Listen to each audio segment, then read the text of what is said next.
Hi, so we are on our way to IKEA where we are shooting our next video, which is top questions regarding MBA or ISB. So stay tuned.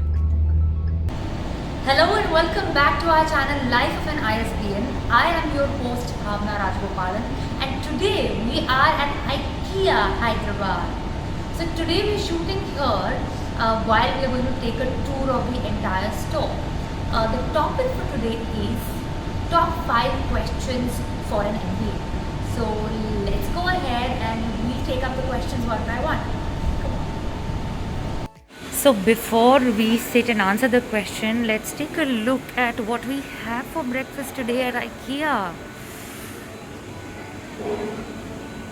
There are salads, there are sandwiches, there's poha, upma, there are croissants, there's soup, bread, cookies, and some other sweets. So let's go.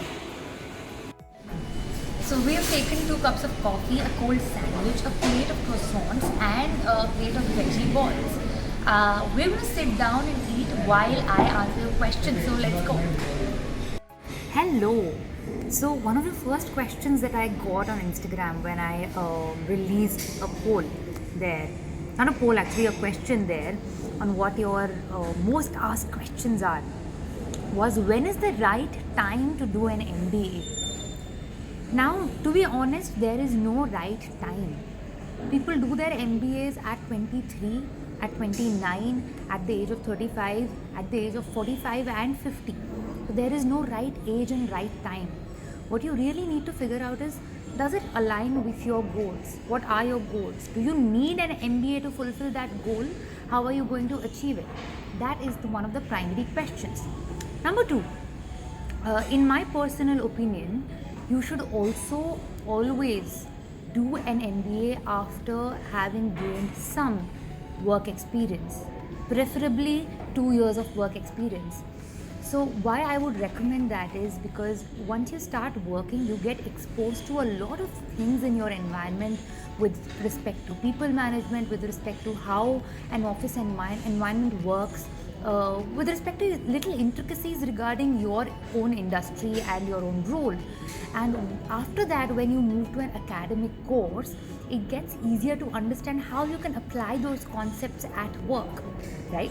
So it would be a recommendation that you have work experience, but that said, it does not mean that people who go for an MBA without work experience can't do well. It's just a matter of perspective. But if you have work experience, awesome. Hi, we are in a kitchen setup at IKEA, and our second question is, what is the GRE or GMAT score you need to have to get into ISB? Now, the main thing is that there is no cutoff for these examinations at ISB. There is no cutoff for GRE, there is no cutoff for GMAT. But the important thing to note is that the school releases averages and medians every single year. So the average or median would for GMAT would usually fall around 710, and for GRE it would be around 330. So ideally you should try to aim for 700 or 710 on a GMAT and between 320 to 330 for a GRE to be in the safe zone. Having said that, it does not mean that you will make it to ISB if you have a brilliant score. Ultimately, what depends it depends on your entire holistic profile, whether you're going to get into the college or not. Coming to our third question, do you need to know maths?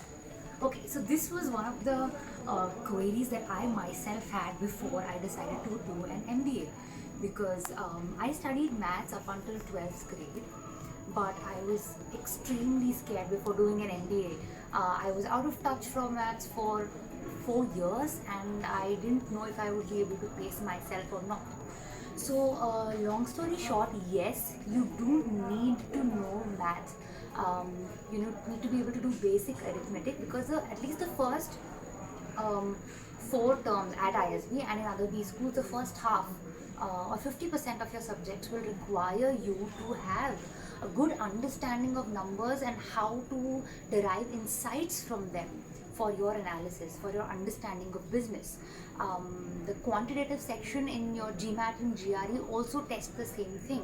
So you do need to have a knack for numbers. If you don't, you need to work hard to brush up your skills. But it's not going to be like you're going to be asked to do trigonometry. So you can chill out there. But yes, statistics, operations, decision making, all of these things will actually require you to have an understanding of numbers. Yes. And for the last two questions that we have, one is whether people from tier 2 or tier 3 colleges can get into ISB, or for that matter even Ivy League schools. So the short answer is yes, you can. Don't limit yourself by the kind of college that you come from. However, the important thing that you need to note is what kind of academic scores do you have? What kind of contributions have you made when you were studying in college? What kind of value did you add to the college and to the life of your peers, or even yourself, to the college community when you were studying? That is what actually matters. So don't limit yourself by that. The last question that we have is, what is the difference between a 1-year MBA and a 2-year MBA? Which one is better? So again, short answer, no, one of them is actually better than the other. It depends on what you actually want out of the MBA. A 1-year MBA will actually be more fast-paced than a 2-year MBA, and is recommended for people who have had work experience. So even for Ivy League schools abroad that offer a 1-year MBA course, you will notice that it is recommended for people who have a minimum of 3 years of work experience. However, if it is a 2-year course, it is alright if you don't have work experience, because the entire course is spread across 2 years, wherein you also have a summer internship, especially in India, where you get some work experience exposure as well. So that is the answer that you have for all your top questions on MBA and ISB. So those were the answers to all your top questions, and I will see you next time. This is your host Bhavna Rajgopalan.